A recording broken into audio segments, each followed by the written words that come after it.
आह्लादनी शक्ति किसको कहते हैं?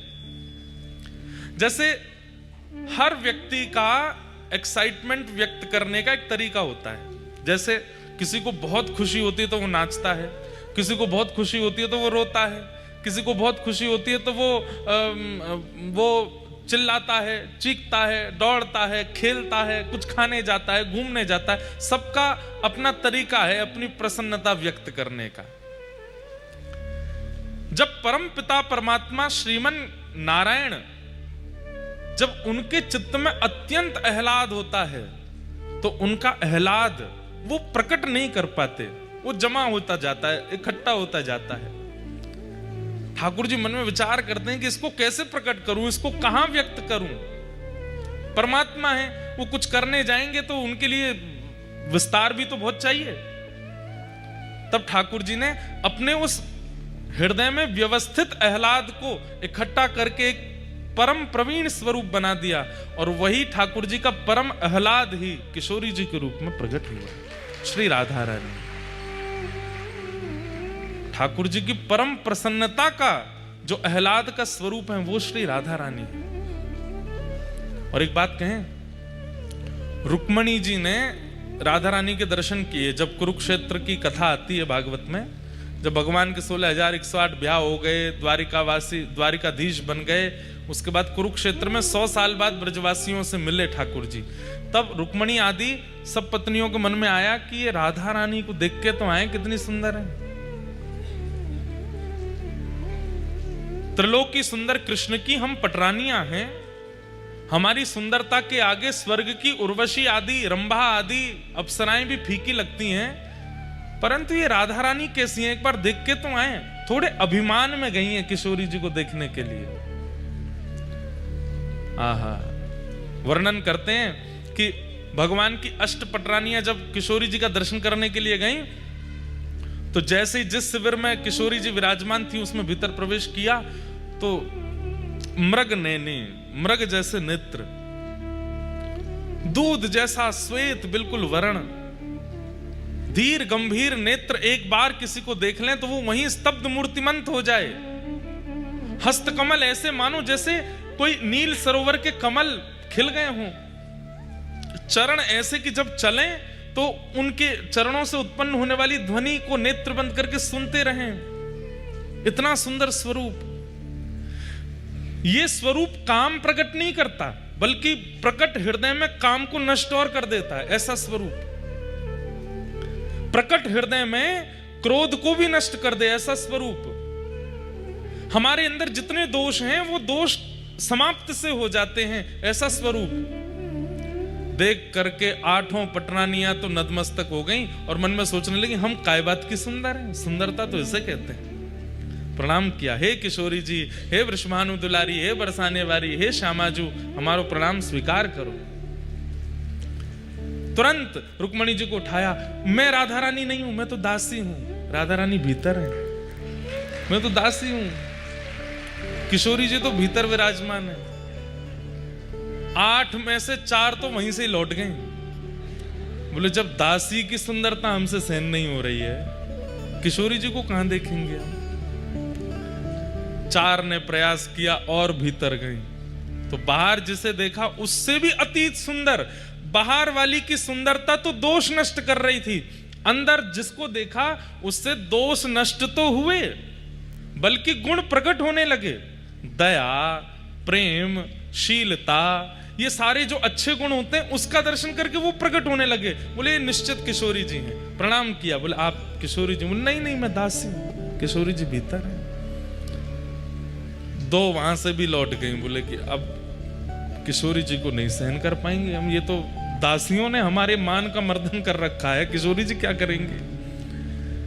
कहते हैं अंत तो गत्वा रुक्मणी जी पहुंची बस, और जैसे ही रुक्मणी जी ने प्रवेश किया, असंख्य, संख्या गिनी नहीं जा सकती, इतनी असंख्य सुंदरियां चारों ओर बैठी हैं।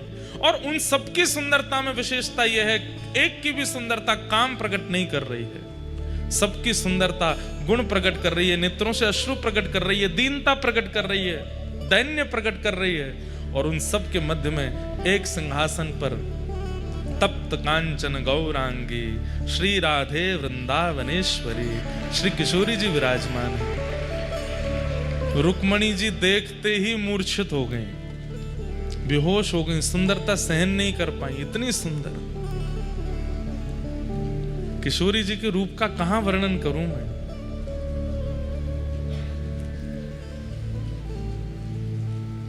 तुरंत किशोरी जी ने जाकर के रुक्मणी जी को संभाला। जब होश में आई, कहां तो देखने आई थी, परखने आई थी, जानने आई थी, अब स्थिति क्या हो गई। जो रुक्मणी जी कभी कृष्ण से वियोग की इच्छा नहीं रख सकती, ठाकुर जी दूर चले भी जाते हैं तो रो रो करके रुक्मणी जी का बुरा हाल हो जाता है, वो रुक्मणी जी की स्थिति क्या हो गई। किशोरी जी को देख करके कह रही हैं, हे श्यामाजू बस एक इच्छा पूरी कर दीजिए। बोले क्या। बहुत वर्षों तक द्वारिकाधीश की सेवा करी, अब आप अपनी सेवा में मुझे भी दासी बना लें और अपने साथ बरसाने ले चलो। हम द्वारिका को प्रणाम करके आपकी शरण में बरसाने चलें। तब किशोरी जी ने हृदय से लगाया, नहीं, हमारे प्राण आपके पास हैं, उनकी सेवा आपको करनी है, और जब समय होगा तो हम आपको स्मरण कर लेंगे। जब बाहर रुक्मणी जी निकल करके आई तो कहते हैं 2 दिन तक तो मौन ही रही, बोली ही नहीं, बस नेत्रों से अश्रुपात और ध्यान में बैठी हैं किशोरी जी के। इतना सुंदर स्वरूप। तब जैसे तैसे सब जो दर्शन नहीं कर पाई थी उन्होंने पूछा, बताइए तो सही उनका रूप कैसा है। तो रुक्मणी जी वर्णन करती हैं, जब श्याम सुंदर स्वधर्मा सभा करते हैं और जब रात्रि में हरे थके हारे जब लौट करके कक्ष में आते हैं, अपने मुकुट को उतार के धर देते हैं, अपने घुंघराले केशों को जब खोल लेते हैं, अपने सुबह के भारी वस्त्रों को हटा करके रात्रि के कोमल और हल्के वस्त्र धारण कर लेते हैं, और अत्यंत थकान में जब आराम से अपनी शयन शैया पर श्री कृष्ण लेट जाते हैं, उस समय के श्री कृष्ण, उनका वर्ण यदि गोरा कर दिया जाए तो ऐसा लगेगा किशोरी जी सो रही हैं। एक से हैं दोनों, बिल्कुल कोई अंतर नहीं है। बस श्याम सुंदर गौर सुंदर हैं, वही श्री राधा रानी है, कोई अंतर नहीं। हमारी किशोरी जी इसलिए घूंघट में रहती हैं वृंदावन में। राधा रमण लाल बगल में घूंघट में किशोरी जी, बिहारी जी बगल में घूंघट में किशोरी जी, राधा वल्लभ जी बगल में घूंघट में किशोरी जी। क्यों?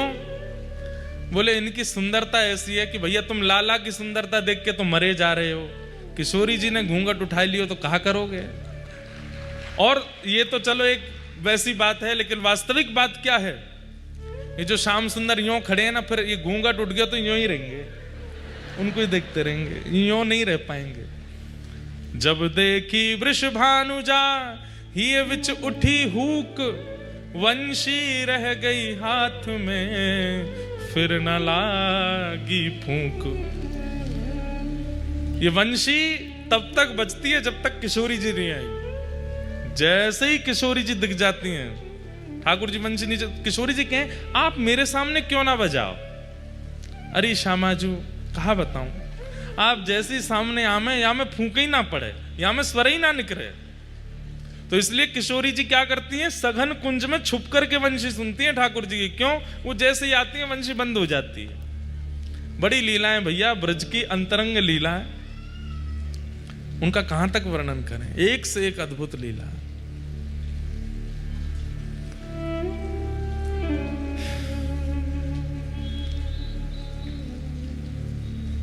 श्रीनाथ जी ये नीची नजर करके खड़े हैं, कारण जब गिरिराज जी धारण किए उस समय सब ब्रजवासी ऐसे बैठे थे जैसे आप सब लोग बैठे हैं। चारों तरफ ब्रजवासी घेर करके ठाकुर जी को, बीच में लाला खड़े हैं। तभी ठाकुर जी ने कहा, देखो कि बीच में बिल्कुल मध्यस्थ सब सखीन के बीच में किशोरी जी भी खड़ी हैं। ठाकुर जी बोले जय बढ़िया है, लाडली जी सामने खड़ी हैं, इनके रूप लावण्य को दर्शन करूं।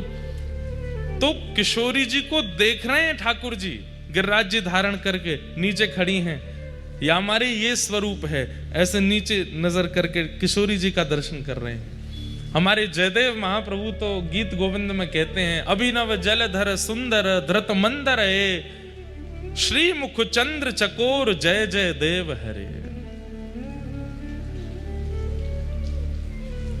बोले भैया लाल जी ने इंद्र ते कही है कि तू 7 दिना नहीं, तू जब तक तो पे है ना सके तब तक वर्षा करतो ही रहे। जयदेव महाप्रभु कहते हैं, बहुत सुंदर बात है, ध्यान से सुनो। जयदेव महाप्रभु बोले, हे महाप्रभु जगन्नाथ जी एक बात बताओ। बोले क्या?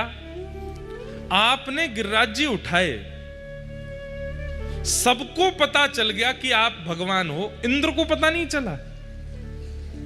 और इंद्र ने इतनी बुद्धि विवेक नहीं रखी कि 7 वर्ष का बालक 7 कोस लंबे चौड़े गिरिराज जी को एक उंगली पर धारण कर रहा है, ये सामान्य मानव तो नहीं कर सकता, ये परमात्मा ही होंगे।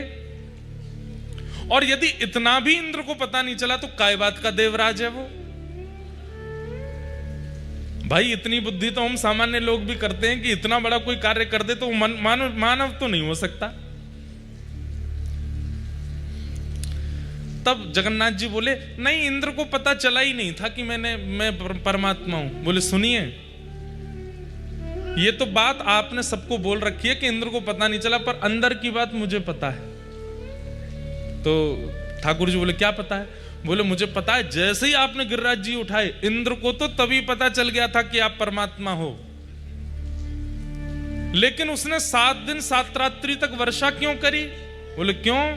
क्योंकि जैसे ही आपने देखा कि सामने किशोरी जी खड़ी हैं, एक टक देखने का अवसर मिलेगा, ना ये इधर जामेंगी ना ये उधर जामेंगी, बढ़िया इनको दर्शन करने को अवसर मिलेगा, तो आपने ही इंद्र को आज्ञा करी। बोले सुन, जितना तो पे भंडार है बरसा तो ही रहे, मैं यूं ही खड़ा रहूंगा, ये मेरे सामने ही खड़ी रहेंगी, इनको देखता रहूंगा। वो तो 7 दिन 7 रात्रि में इंद्र के पास पानी खत्म है गयो, नहीं तो आप तो 7 साल तक यूं ही खड़े रहते। तब जगन्नाथ महाप्रभु के नेत्र सजल हो गए और उन्होंने गीत गोविंद को, जो ये पद है, इसको प्रमाणित कर दिया। बोले जो भी गाएगा इसको मैं उसको प्राप्त होऊंगा। क्यों? क्योंकि मेरे अंतरंग भेद को जयदेव महाप्रभु जानते हैं। ये 7 दिन 7 रात्रि तक कुछ भाई लॉजिकल बात है, इंद्र को नहीं पता चला कि ये परमात्मा है, मुझे नहीं वर्षा करनी चाहिए।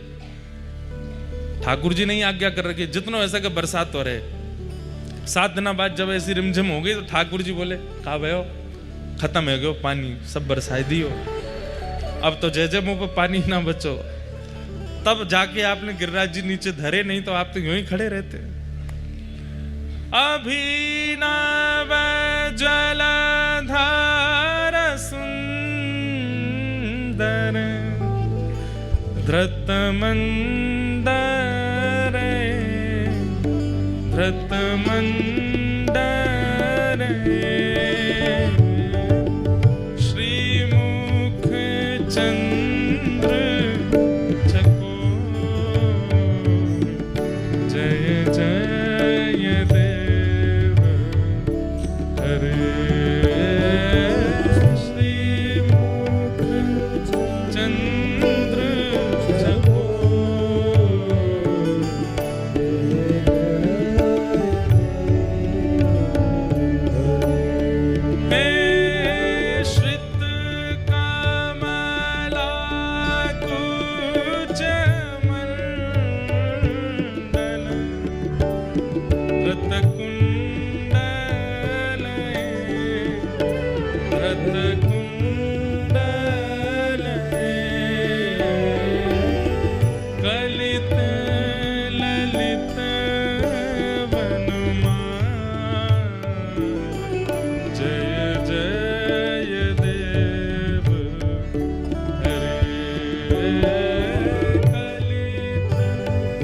ललित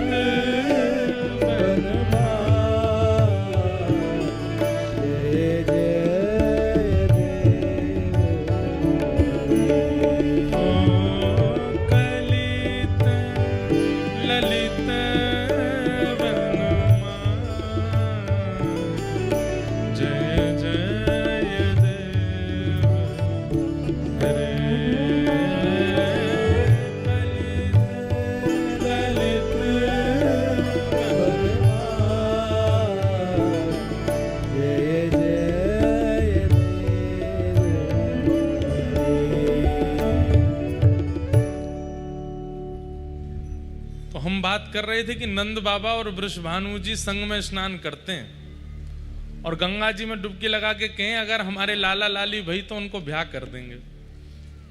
अब वृंदावन में दो रीति चलती हैं। एक रीति के अनुसार तो किशोरी जी 1 साल पहले भई हैं ठाकुर जी से, और एक रीति के अनुसार किशोरी जी 1 साल बाद भई हैं ठाकुर जी के। दोनों रीति अपनी जगह ठीक हैं।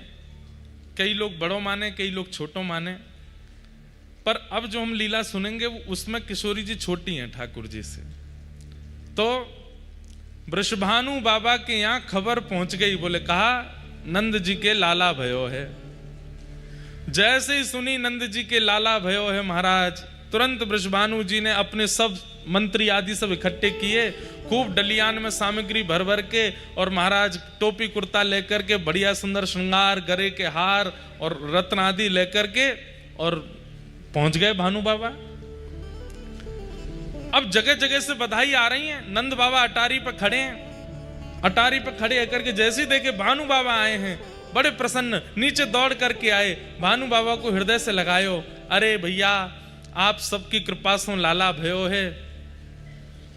भानु बाबा बोले यही मारे तो हम सामग्री लेके आए। बोले इतनी सामग्री? हाँ भैया रखो सब सामग्री। सामग्री रखी तो जब उठा के देखी तो बालक को जन्म हुए खिलौना आमे, बालक को जन्म हुए तो बतासे आमे और सब सामग्री आमे, पर यहां पे खिलौना नहीं आए हैं, तो दुल्हा के जो सामान होते हैं वो आए हैं। पहनने के वैसे वस्त्र आए हैं, वैसे ही कुंडल आए हैं, वैसे गले के बगनखा आए हैं, सिर की पाग आई है, पावन की छोटी छोटी जूती आई हैं, और एक दुल्हा का जो आवरण होता है वो सब आया है। नंद बाबा बोले सामग्री तो बहुत आई, पर ये तो कुछ अलग सी है। तो हमारे जमाई राजा भय हैं, उनके काजे लेके आए हैं, और हम तो टीको करके जाएंगे। मतलब ठाकुर जी के जन्म है तो दूसरे दिन सगाई है गई ठाकुर जी की। और सुनो सगाई तो भाई, लाली तो अभी भाई ना, बहू को जन्म ना है भयो, पहले ही सगाई है गई है। नंद बाबा के आंखन में आंसू आ रहे हैं, और यशोदा मैया तो कह रहे देखियो ये कैसो लाला भयो हमारे यहाँ। बोले क्यों? अब भाई लाली को जन्म ही ना भयो, भानु बाबा की अभी कोई लाली है ही ना, और ये तो पक्की करके आए। पंडित जी पूरी पीली चिट्ठी आदि सब लिख रहे हैं ठाकुर जी के नाम पे, बढ़िया पक्को है गयो संबंध। नंद बाबा तब तो कुछ बोले नहीं। ठाकुर जी को टीको है गयो, गले में हार पहना दियो, छोटी सी अंगूठी पहना दी, पावन में जूती पहना दी, सिर पर पाग पहना दी, और जैसे जमाई के पांव छूमे ऐसे पांव छू छू करके, और भैया पलना में जमाई राजा झूल रहे हैं, ससुर जी परिक्रमा कर रहे हैं, वंदन कर रहे हैं। नंद बाबा तो देखते रहे, कुछ बोले नहीं, भावुक हो रहे। पर थोड़ी देर बाद जब भानु बाबा आए, बधाई हो अब तो हम समधी है गए। समधन जी राम राम। यशोदा मैया भी कहे सब ठीक है भैया, लेकिन नंद बाबा पूछ बैठे एक बात बताओ। भानु बाबा बोले कहा मैं बुरा मत मानियो। बोले ना मानूंगा। देखो सौगंध है, बुरा मत मानियो। बोले ना मानूंगा। तुमने लाला को टीको कर दियो, अंगूठी पहना दी, सब कर दिए, रिश्तो पक्को कर दियो, सगाई कर दी, पर बहू कहाँ है? हमारी बहू को जन्म तो भयो ना अभी, और जहां तक मोए खबर है अभी दूर दूर तक कोई संकेत भी नहीं है कीर्ति मैया के। तो ये आप ये पक्की अक्की करके चले गए हो, कैसे या होगो कैसे? बोले कि देखो ब्राह्मणन ने संग लेके आया हूं, और शास्त्रन में बताए गए रीति रिवाजन के अनुसार मैंने सब संबंध कर दियो है, टीको कर दियो, जूती पहना दी, अंगूठी पहना दी, सब पक्की कर दी, सगाई है गई, ब्राह्मणन की साक्षी में सब मैंने कर दियो। अब जमाई तो मेरे लाला बन गयो है, अब जमाई की पूर्ति करवे के काज देवतान को लाली भेजनी पड़ेगी मेरे घर। अब तो लाली को आनो ही पड़ेगो। यमुना मैया, गंगा जी, यमुना मैया, गैया और सब ब्राह्मणन की सन्निधि में मैंने लाला को टीको कियो है। अब इन सबन की जिम्मेवारी है कि लाला की सगाई है गई है, मैं ससुर बनूंगा। अब ससुर तब बनूंगा जब लाली होगी, तो लाली इनको देनी पड़ेगी। या हमारे मैं तो पक्की करके आया हूं कि अब लाली होएगी, अब तुमको भरोसा लाली ही होएगी। सब बाहर जैसी बात खबर हवा की तरह, ऐसी बातें तो बहुत जल्दी फैल जाती हैं। वैसे कितना अच्छा कर रहा है व्यक्ति संसार में, वो कितना दान कर रहा है, कितना पुण्य कर रहा है, कितने भले कर रहा है, उसकी बात नहीं फैलेगी। लेकिन एक तो उसने गड़बड़ी क्या करी ये बात, और किसका कहां कैसे संबंध सगाई कहां हो रही, ये बहुत जल्दी फैल जाती है, हवा की तरह फैलती है। बाहर हल्ला मच गया, बोले अरे बधाई हो बधाई हो। बोले काय बात की बधाई? बोले लाला भयो हो, बाकी तो बधाई चली रही है, अब काय की बधाई? बोले लाला को संबंध भी है गए हो, लाला की सगाई है गई। सब ब्रजवासी नंद घर आनंद भयो गा रहे थे, अब कहा गा रहे हैं? नंद मेहरगर धोटा जायो, बरसाने ते टीको आयो। नंद मेहर के यहाँ पे लाला भयो, और भैया बरसाने ते टीको आ गयो, बधाई हो। सबन को बधाई है लगी, लाला की सगाई है गई। ये हमारे ब्रज में ऐसो कह में छठी ते पहले तो लाल जी की सगाई है गई, छठी नहीं पूजी है, ऐसे लाला है। एक वर्ष बाद, एक वर्ष एक महीना बाद, लगभग 13 महीने बाद भानु बाबा के यहाँ लाली ने जन्म लियो। श्री किशोरी जी को जन्म भयो, श्री राधा रानी को जन्म भयो। आहा,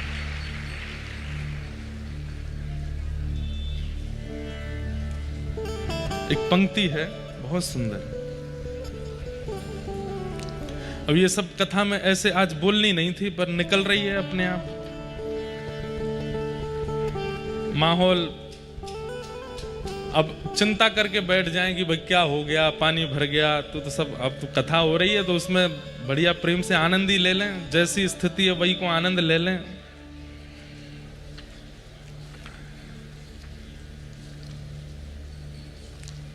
जब किशोरी जी को जन्म भयो तो नंद बाबा ने मन में ये विचार करी, और यशोदा मैया तो कहते जा 1 साल के लाला हैं, गोद में लेकर के मैया बढ़िया सुंदर पीतांबरी और धोती पहना के, टोपी पहना के ले जा रही हैं।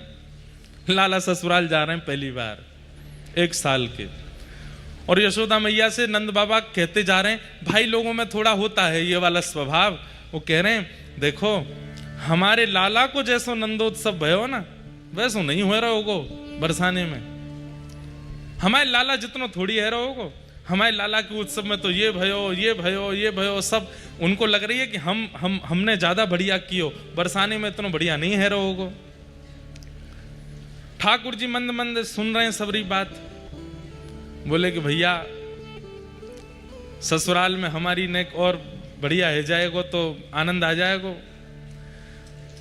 तो जैसे ही बरसाने आने लगे, समीप पहुंचने लगे, तो जैसे वर्षा में नीले बादल आकाश में दिखाई देते हैं, थोड़ी दूर बचा है बरसाना, पीले पीले पीले केसरी गुलाबी और ऐसे विचित्र विचित्र रंग के बादल दिखाई दे रहे हैं आकाश में।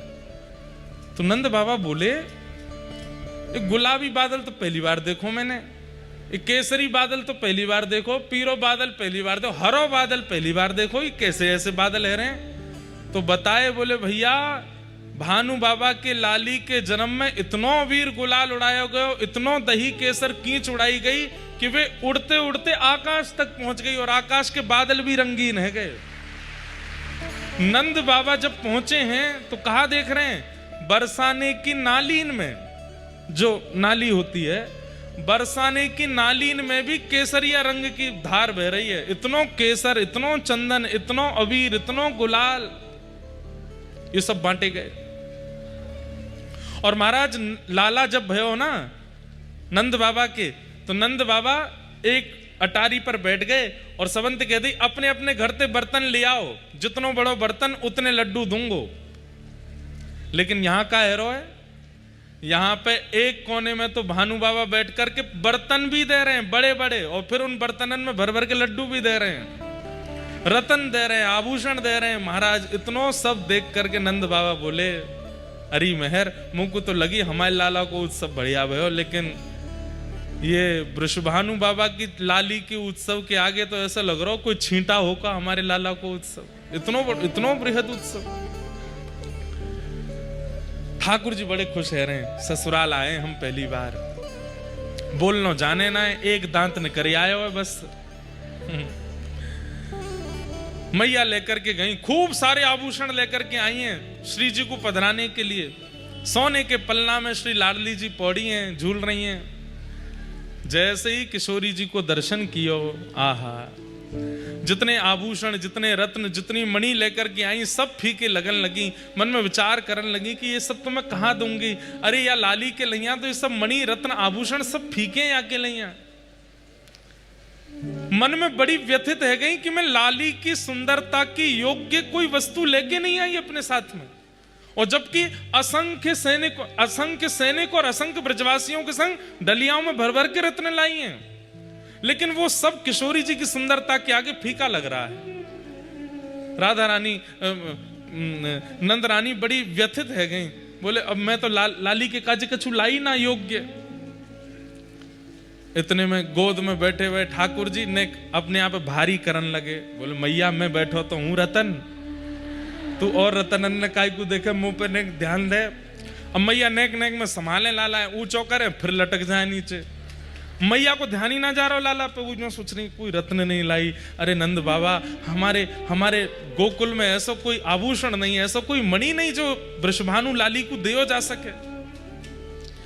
ठाकुर जी फिर चोटी पकड़े, हाथ पकड़े, खोचा मारे, नेक मुंह तो देखो मैया। धीरे थे मैया डांट वे के कहा है इतना उधम मचावे। और जैसे ही ठाकुर जी को देखो, ठाकुर जी मंद मंद देख रहे हैं मैया को। अचानक तो मैया के मन में आयो लाला और जेरी लाली। मैया बोली अरे मेरे नीलमणि तो बढ़िया रत्न कौन होएगो। तुरंत ठाकुर जी लिए और श्री किशोरी जी के ऊपर 8 बार बारे, जैसे कोई की नजर उतारे ऐसे ठाकुर जी 8 बार बारे, और 8 बार बार करके किशोरी जी के पलना में ही लाल जी सुवाए दिए। जैसे ही सुवाए हैं महाराज, आकाश से पुष्प वर्षण होने लगे। शंकर जी रूप बदल करके आ गए, सबन के नेत्र सजले। यहाँ झांकी को देखवे के काजे छोटी सी किशोरी जी हैं, बगल में नेक्स से लाल जी हैं, एक ही पलना में पौड़े हैं। आज पहली बार जुगल दर्शन है रहे, और वह दर्शन को करवे के लिए प्रगटी श्री राधा रूप अगाधा, सब सुख साधाना वे। मुनि प्रेम अगाधा मेटन बाधा, लख रति लोटी लजावे। ब्रज घर घर माई बटे बधाई, सब मिल मंगल गावे। कीरत बड़ भागी अति सुख पागी, पुरजन करत बढ़ाई। सुर नर मुनि हर से सुम नहीं बरसे, चढ़े विमान आए। अरे बरसाने में विमान इकट्ठे हो गए आकाश में। भानु बाबा को जा जा करके कह रहे हैं ब्रजवासी, बाबा बाहर कछु अजीब से बादल आए हैं। बाहर आए करके देखे तो बादल नहीं है, चमक रहे हैं आकाश में, एक यहाँ एक यहाँ एक यहाँ एक यहाँ। थोड़े जब नीचे आए तब देखे चतुर्मुख ब्रह्मा जी खड़े हैं हाथ जोड़ करके। इधर देखे साक्षात वरुण जी खड़े हैं, और सब पुष्प वर्षण करके भानु बाबा के अंगना में प्रगटी श्री किशोरी जी को वंदन कर रहे हैं। भय चित्र से ठाड़े लख सुड़ बारे, बाजे विविध बजावे। नारद सनकादि शिव ब्रह्मादि, भृगुआदिक मुनि जेते। इंद्रादिक जे जहां सुन नर ते, तहां आए सजन समेत। सब मिलकर जोरे करत निहोरे, जय जय भानु दुलारी। जय कीर्ति कुमारी जय हरि प्यारी, जय जय सुखदातारी।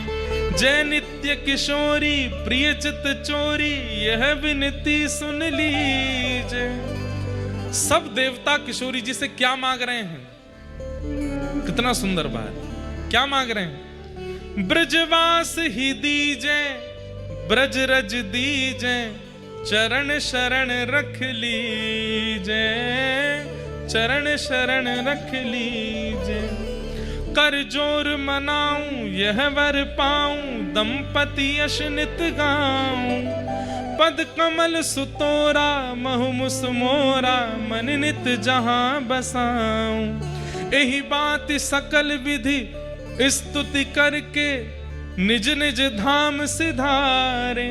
नंदादिक आए अति हर्षाए, सब मिल कंठ लगाए।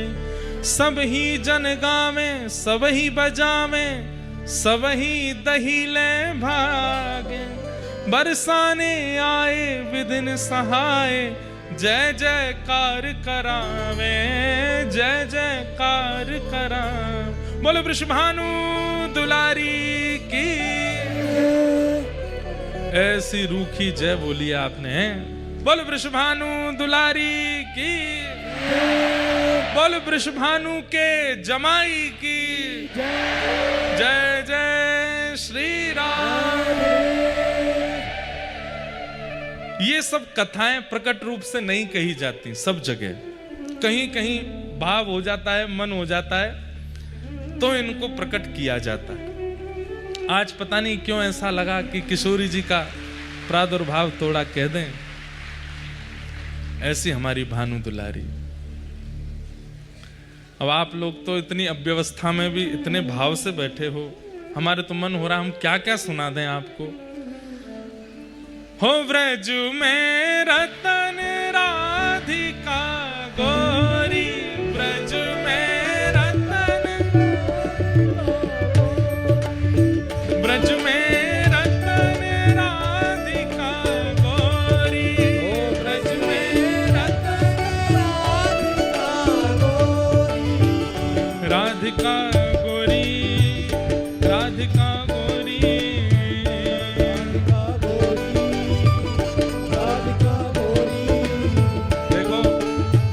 अपने रिस्क पे खड़े होना, जगह गिर जाएगी फिर आपकी। और कोई रिस्क नहीं है, कोई डर नहीं है कि जगह मिले नहीं मिले, तो खूब भाव से नाचो। ओ राधिका गोरी, राधिका गोरी,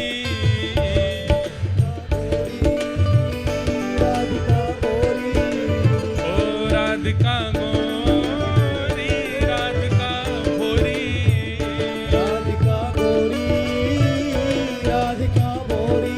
ओ ब्रज में, आ ब्रज में, ओ ब्रज में रतन राधिका गोरी, ओ ब्रज में रतन राधिका गोरी, ओ ब्रज में रतन राधिका गोरी, ओ ब्रज में रतन राधिका गोरी। श्री राधा रानी की।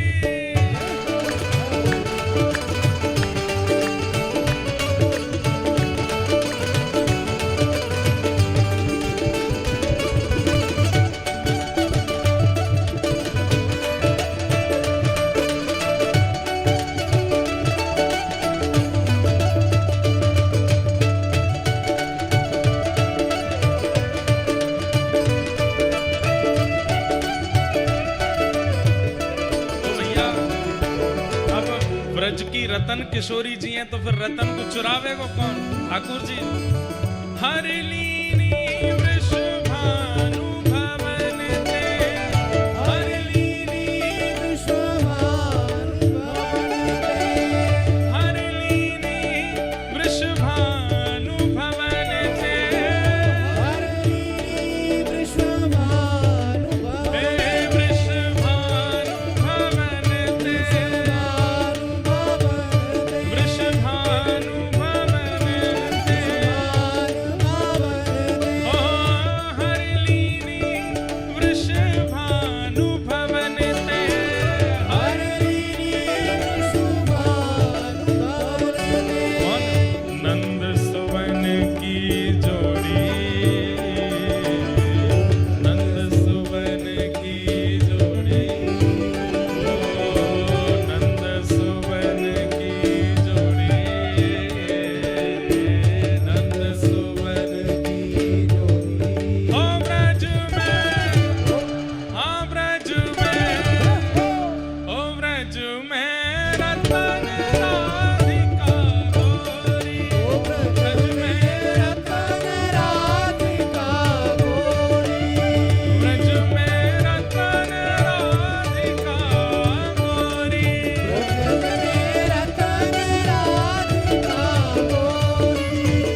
और